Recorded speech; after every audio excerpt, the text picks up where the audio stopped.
I thought I was just marrying a man with a difficult mother, but I soon realized I had walked into a meticulously designed prison.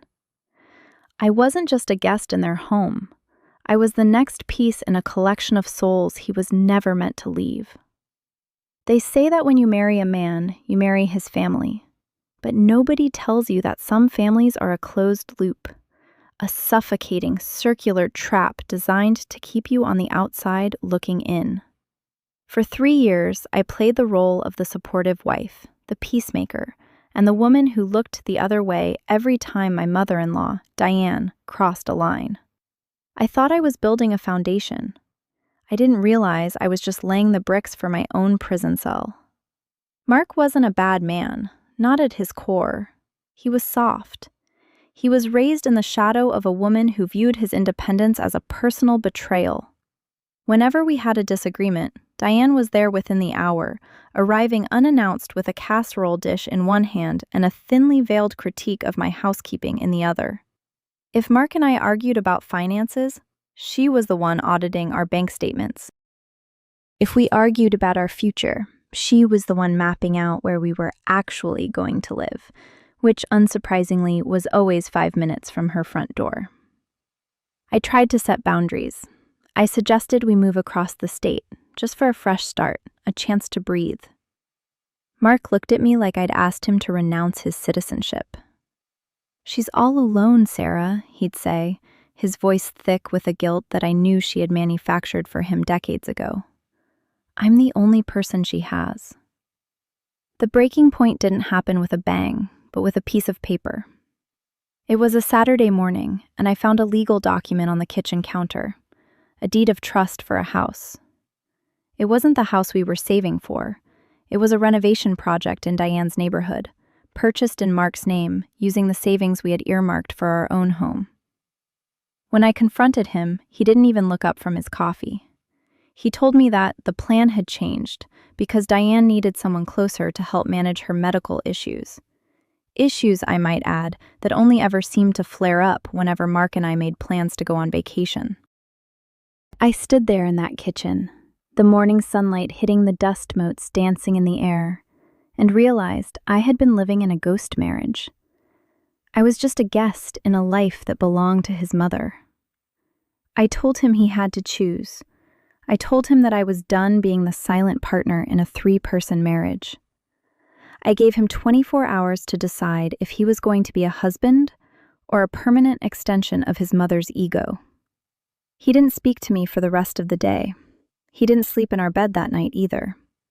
I lay there, staring at the ceiling, waiting for him to come in, to tell me he was sorry, to tell me I mattered. Instead, at 3 a.m, I heard the front door click shut. I walked to the window just in time to see his headlights pulling away from the driveway, disappearing into the dark, silent suburbs. I thought he'd be back by breakfast. I thought he'd come home with his tail between his legs, realizing that I was the one who actually built a life with him. But when the sun rose, the house remained deathly quiet. I checked my phone, expecting a text, a frantic apology, anything. There was nothing. Driven by a mix of anger and cold, hard anxiety, I drove to Diane's house. I didn't announce myself. I had my key, the one she'd always hated me having. I unlocked the front door and stepped into the foyer. The house smelled exactly how it always did, bleach and mothballs. But something was different. The silence wasn't the silence of an empty house. It was the heavy, stagnant silence of a secret. I walked toward the kitchen, my footsteps muted by the thick carpet. Through the doorway, I saw them. Diane was sitting at the table, her hand resting affectionately on Mark's arm. But it wasn't the posture that made my blood run cold. It was the look on Mark's face. He looked vacant, his eyes glassy, nodding along to whatever she was whispering in his ear. And then I saw the basement door, usually locked, usually forbidden, standing wide open, a sliver of darkness gaping beneath the floorboards, waiting to swallow him whole. I froze in the doorway, my pulse hammering against my throat like a trapped bird. Mark looked up, and for a split second, I saw it. A flash of recognition, a flicker of the man I'd married. But then Diane squeezed his forearm, her grip almost bird-like in its intensity, and that light in his eyes simply flickered out. It was as if she had flipped a switch, turning him back into a hollow shell. "Sarah," Diane said, her voice dripping with that saccharine, artificial sweetness that usually made my skin crawl. She didn't stand up. She didn't look surprised. She looked satisfied. "You shouldn't have come here. We're in the middle of a very important conversation about Mark's future." "Mark, get up," I said, my voice shaking with a fury I couldn't contain. I ignored her entirely, my eyes locked on his. "We are going home. You don't get to run away like a coward and hide behind your mother's skirts. This isn't a conversation, it's a hostage situation." Mark finally moved, but he didn't look at me with regret. He looked at me with a strange, clinical detachment. "Sarah, you don't understand," he muttered, his voice devoid of its usual warmth. "Mom has been showing me things. Documents, emails, things you said about her when you thought I wasn't listening." My stomach dropped. "What are you talking about?" "I've never sent an email about your mother in my life." Diane let out a soft, pitying laugh. She reached into a manila folder on the table and slid a stack of printed papers toward him. "She's been very clever, dear, but I've always known. I've been protecting you from her for years." I took a step forward, ready to snatch the papers, but Mark stood up and blocked my path. He wasn't aggressive, which made it 10 times worse. He was guarded, like a stranger protecting his property. The sight of him standing there, protecting her from me, shattered the last remaining piece of my resolve. The man I knew wouldn't have looked at me like I was an intruder in his life. "I'm not going back to that house, Sarah," he said, his tone final. "I'm staying here, where I'm safe, where I'm appreciated." "Safe?" I let out a jagged, hysterical laugh. "Mark, look at where you are. Look at her. You're 32 years old, and she has you locked in a basement mental state." "Enough," Diane barked, her voice suddenly losing its softness, turning sharp and jagged like broken glass. She stood up, towering over me despite being a head shorter. "You've had your chance. You've drained his spirit, and now you're trying to ruin his mind. I told you, if you ever stepped foot in this house again, I wouldn't be responsible for what happened." She walked over to the basement door and gestured to the dark, narrow staircase leading into the bowels of the house. I could hear something faintly echoing from below, a rhythmic, metallic scraping sound, like someone sharpening a blade on a stone. "Mark," I whispered, stepping back toward the foyer. "If you don't walk out that door with me right now, you aren't just losing me. You're losing whatever piece of yourself is still left." Mark didn't move. He didn't blink. He just stared at the basement door, his entire body tensing as if he were waiting for a command. And then, Diane reached into her pocket and pulled out a small, silver key, dangling it in front of him.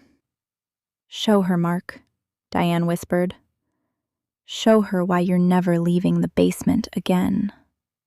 As Mark took a step toward me, reaching for my arm with a grip that felt disturbingly firm, I heard the basement door slam shut behind us, locking with a definitive, mechanical thud that echoed through the entire house. The only way out was through them. The air in the room suddenly felt thin, recycled, and suffocating. Mark's hand, resting on my shoulder, felt heavy, not with affection, but with the cold, dead weight of someone acting on autopilot. He wasn't looking at me. He was looking through me, his focus shifting toward the basement door, as if he were listening to a frequency only he could hear. "Mark, stop," I gasped, trying to pull away, but he pinned me against the wall with a strength that didn't belong to the man who complained about his back after moving a few boxes. "She told me you were going to try to take me away," Mark murmured, his voice sounding hollow, like a recording played at half speed. "She said you were the one who broke the foundation. She said you were the reason we can't be a family." Diane stood by the kitchen island, her hands folded neatly over her apron. She wasn't watching us with malice. She was watching us with the detached, clinical curiosity of a scientist observing an experiment. "He's doing what's necessary, Sarah," she said softly. "A mother's duty is to prune the dead branches so the tree can survive. You were always such a heavy, rotting weight." I didn't answer. I reached into my pocket, my fingers brushing the cool metal of my phone. I had been recording since I walked through the door. I knew I needed evidence, but that felt like a lifetime ago. Right now, I just needed to survive the next 10 seconds. "Mark, look at your hands," I hissed, desperate to break the trance. "Look at the knuckles. You're shaking. You know this isn't right. You know that basement isn't a room. It's a grave for your own life." He flinched. For a brief, glorious second, the glassy sheen over his eyes cracked. He blinked rapidly, his breathing hitching. The hand on my shoulder loosened. I saw the struggle, the sheer, agonizing battle between his own internal compass and the years of psychological conditioning Diane had wired into his brain. "Mom?" he whispered, his voice cracking. Why is it so cold down there?" Diane's face darkened, her mask of maternal serenity slipping to reveal something feral and desperate beneath. "It's not cold, Mark. It's quiet. It's where you belong. Where we belong. Don't let her fill your head with her poison again. She's trying to steal you from me, just like she tried to steal your money, your time, and your soul." She reached into her apron pocket and pulled out a small metallic remote, a garage door opener, or perhaps something more ominous. She thumbed a button and the house groaned. A low, grinding hum began to vibrate through the floorboards, a mechanical whine that set my teeth on edge. "I'm not going to let you go," Mark said suddenly, his voice hardening again. But this time, it wasn't the voice of a drone. It was the voice of a man who had been pushed into a corner and decided to lash out. He shoved me hard, sending me sprawling toward the basement stairs. I scrambled to my feet, my heart hammering against my ribs, but before I could make a run for the front door, the heavy oak entrance slammed shut of its own accord. I heard the deadbolt slide into place with a sickeningly final thwack. "There's no exit, Sarah," Diane chirped from the shadows, her silhouette framed by the dim light of the kitchen. "You've spent so long trying to pry him away from me. Now you'll have plenty of time to see how well he fits in the basement." Mark stood between me and the exit, his posture rigid, his eyes fixed on something behind me. I turned slowly, my breath hitching in my throat as I realized the basement door, the one that had just slammed shut, was slowly, agonizingly, beginning to creak open again. But it wasn't just light spilling out from the darkness below. A shadow, long and distorted, began to stretch up the steps, and a soft, rhythmic scratching sound, like long fingernails dragging against concrete, reached the top of the landing. Someone, or something, was waiting for us down there. "Mark," I whispered, backing away until I hit the door. "Who else is in this house?" Mark didn't answer. He just started to cry, silent, heavy tears, as he looked toward the darkness. "She told me she was the only one," he sobbed. "But she lied. She lied to both of us." The scratching sound grew louder, a frantic, desperate rhythm that shivered through the floorboards and rattled the silverware in the kitchen drawers. My heart wasn't just beating, it was a rhythmic terror, counting down the seconds until whatever was in that basement decided to finish its climb. Diane was grinning now, a wide, terrifying expression that didn't reach her eyes. She leaned against the counter, seemingly unbothered by the fact that the ASAT had become a chamber of horrors. "You wanted to know the truth, Sarah," she crooned, her voice echoing in the stifling room. "You wanted to know why he's so devoted. It's because he's learned the price of leaving. We all have." Mark began to tremble violently. The trance had completely broken, replaced by a raw, existential panic. He grabbed my arm, his grip now desperate, not hostile. "We have to go," he hissed, his voice barely audible over the mechanical hum of the house. "Sarah, there's a window in the pantry. It's barred, but the frame is rotting. If we work together—" "You aren't going anywhere," Diane snapped, her hand reaching for a heavy, antique butcher knife block on the counter. That was the moment I stopped being the victim and started being the survivor. I didn't reach for the window. I didn't try to run. Instead, I lunged for the source of her power, the small, metallic remote still clutched in her hand. I slammed my shoulder into her, not with grace, but with the full, unadulterated weight of 3 years of gaslighting, manipulation, and rage. She went down hard, the breath leaving her in a sharp wheeze, and the remote skittered across the linoleum, sliding under the stove. "Mark, now!" I screamed. He didn't hesitate. He grabbed a heavy iron skillet from the rack and swung it with everything he had, not at his mother, but at the basement door itself, splintering the lock mechanism. He kicked the door wide, and the light from the kitchen spilled into the stairwell. What we saw wasn't a monster. It was a man.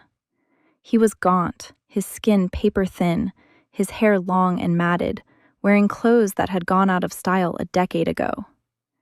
He looked up at us, his eyes wide and vacant, his hands raw and bleeding from years of scratching at the concrete. He wasn't a prisoner. He was a previous iteration. A previous Mark. Diane's voice shifted from a screech to a pathetic, high-pitched wail. "You'll never make it. You don't know the way out. The systems, the sensors. I built this life for you." Mark didn't look at her. He looked at the stranger in the basement, then at me. "She didn't just want a son," he whispered, his face hardening into a mask of pure resolve. "She wanted a collection." We didn't wait for her to recover. Mark grabbed the stranger, hoisting him up with a strength born of pure adrenaline, and we scrambled toward the pantry. We smashed the window, the old wood crumbling like dry toast, and tumbled out into the cool, damp air of the backyard. We didn't stop running. We didn't stop until we reached the main road, until the flashing lights of a patrol car, called by a neighbor who heard our screams, appeared in the distance. The last thing I saw as we were loaded into the back of an ambulance was Diane standing in the doorway of her home. She wasn't fighting the police. She wasn't running. She was simply standing there, watching us with a chilling, calm indifference, as if she were already calculating how to start the process all over again. Months later, the trial was a blur of legal jargon and psychological reports. Diane was deemed unfit to stand trial, tucked away in a facility that wouldn't hold her nearly as long as she held those men. Mark? He's a different man now. He still struggles with the nightmares, and he still flinches when I raise my voice, but he's here. We live 3 states away, in a house with no basement, where the doors stay unlocked and the windows stay open. But sometimes, when the house is too quiet, I look at him and see that fleeting, vacant look, that split second where he remembers the cold. I reach for his hand, and he squeezes it back, grounding us both. We left that prison behind, but the ghost of Diane's cycle follows us like a shadow. I've learned that the only way to be free isn't to walk away from the cage, but to make sure you're the one holding the key. And every single night, before I go to bed, I double-check the locks. Not to keep the world out, but to make sure we never, ever go back in.